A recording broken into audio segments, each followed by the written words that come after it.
Wizards of the Coast has had another oopsie moment with Magic the Gathering, and now, my friends, we have a Kaldheim leak.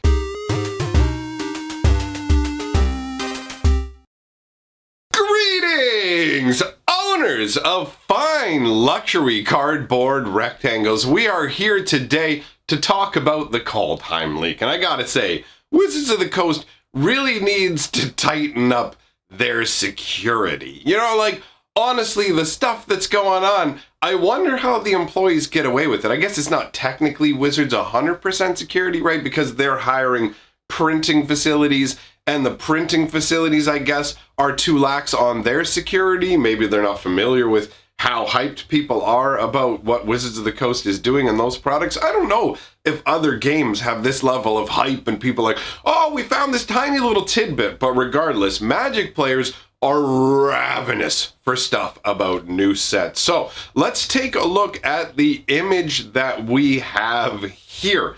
Now, what this is a Kaldheim outer packaging laid on a bed of like shredded paper products. This is literally going to be from inside the production facility. Now, what you're looking at, if you look down near the bottom or up near the top, it's reversed, you can see with 10 draft boosters. So this is very clearly bundle packaging. This is the outer wrap for a bundle that we are looking at. Now, it's pretty beat up. That's unsurprising. I mean, I don't know if this like page got pulled out of the machine this way, or the philosophy of the company is to just kind of beat stuff up. Like, whenever you pull something, just beat it up and then shred it to make sure that there's nothing left over. I don't know if you guys have heard of people basically like what they would do if they wanted to sneak stuff out of the facility is kind of like make these sheets, say they're messed up, and destroy the sheets, but leave them in giant chunks where the majority of the sheet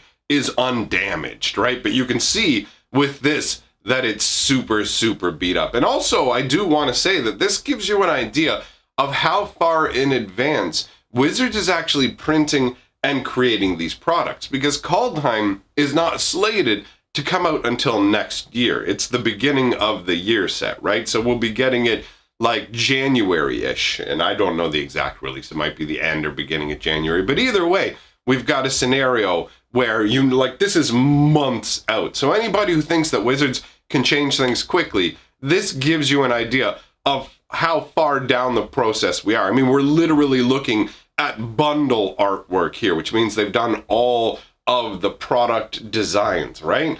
So what can we glean from this in particular? Well, all you can really see is that there are two different figures, right? In the background, you can see there's like a Norse dude with a big battle axe, and in the forefront, you can see somebody who has their arms kind of like this, and they have two purple bladed axes. Now, there's a little bit of light reflecting on the face, but it's pretty clear for anybody in the know who it is that we're seeing here.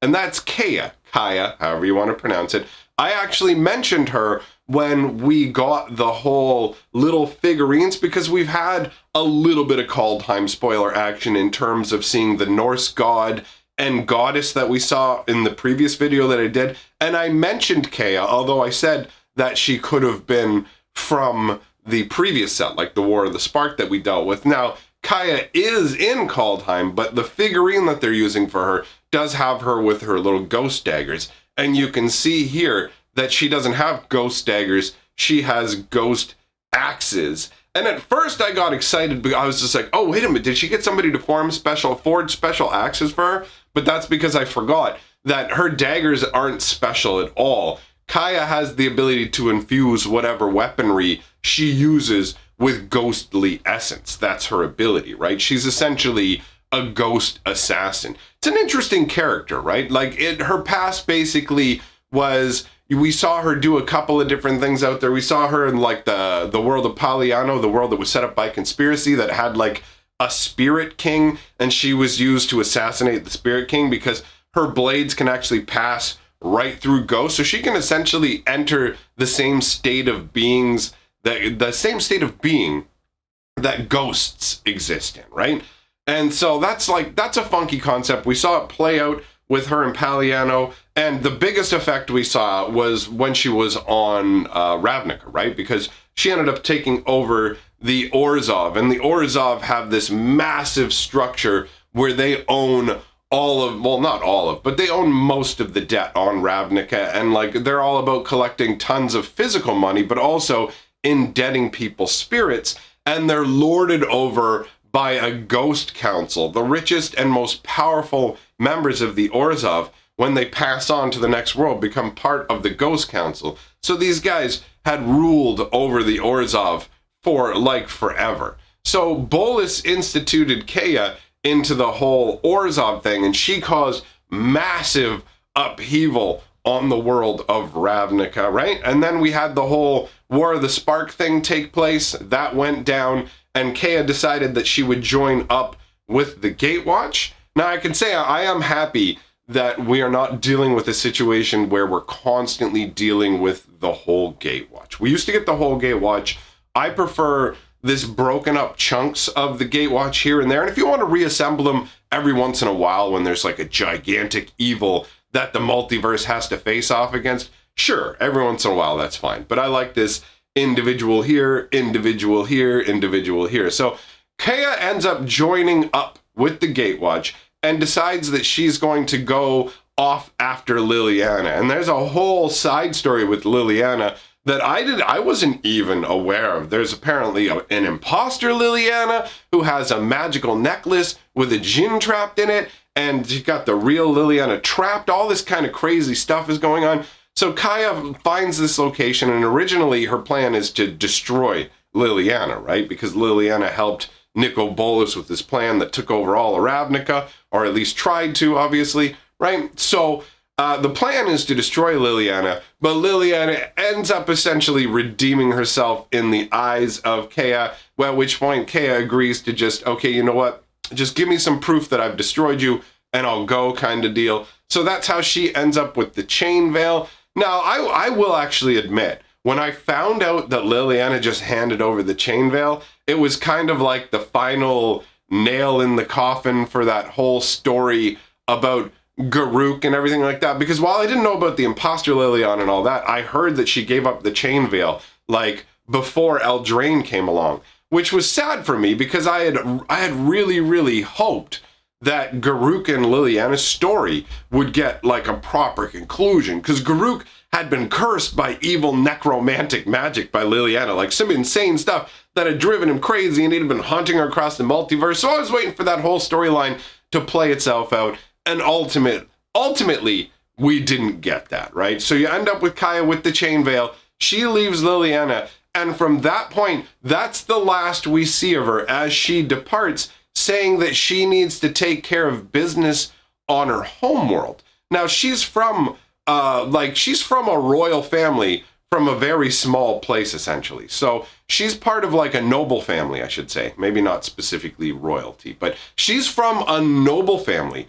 From whatever's going on her plane, we know very little about Torvald. So you go from her world that she's talking about, now all of a sudden she's on Kaldheim, and she's fighting with ghost spirit axes, which is incredibly crazy. Also, it looks, I mean, is she wearing metal armor? How do you get away with wearing metal armor in this cold? And also, what's going on with like the shoulder blades of her armor, right? She's got like these Norse etched axes. That makes me wonder, are these magical axes? Like, she's got the ability to turn anything ghostly herself. Like, if she wants to make her arm ghostly, blurp it through the wall, she can do that. Any part of her, anything that she's grabbing, she can infuse with ghostly energy. I mean, even to the point where she can actually break the rules that most planeswalkers live under. Most planeswalkers, when they planeswalk, they can't take other people with them. Urza devised a number of different ways. Turning people into stone was not the safest way. Some of those people got broken. He folded them dimensionally. Like, there's a number of ways to travel, but Kea can literally just grab somebody, ghost form them, and take them with her. So she doesn't really need anything special aside from her normal innate abilities to grab a person or whatever else and travel through the blind eternities, which is really cool. So she probably can infuse metal axes that are magical with her ghost essence on top of it. But what is she doing on Kaldheim becomes the real question. It's most likely something to do specifically with her family and her homeworld. Did something happen to her homeworld? Has it been laid to waste and now she is seeking the perpetrator out on Kaldheim, right? Did she resolve the problem on her world and that actually has literally nothing to do with this, and the story of Kaya on Kaldheim is something completely different? I don't know, man. It's pretty exciting. You see how excited I can get about a single image. But this definitely felt like it was newsworthy to share with you guys what was going on. I don't really have anything more to say about it though, so I'm gonna wrap this all up. Thanks for coming by, everybody. If you enjoy what I'm doing here, like, comment, subscribe, share the video. Those are all fantastic ways to help the channel. If you love what I'm doing, hop on the Patreon. Thanks for being here, my friends. Link to the newest lore video on the screen. Get you some, and I will see you guys all, maybe even later today, because I got some other news. Goodbye for now.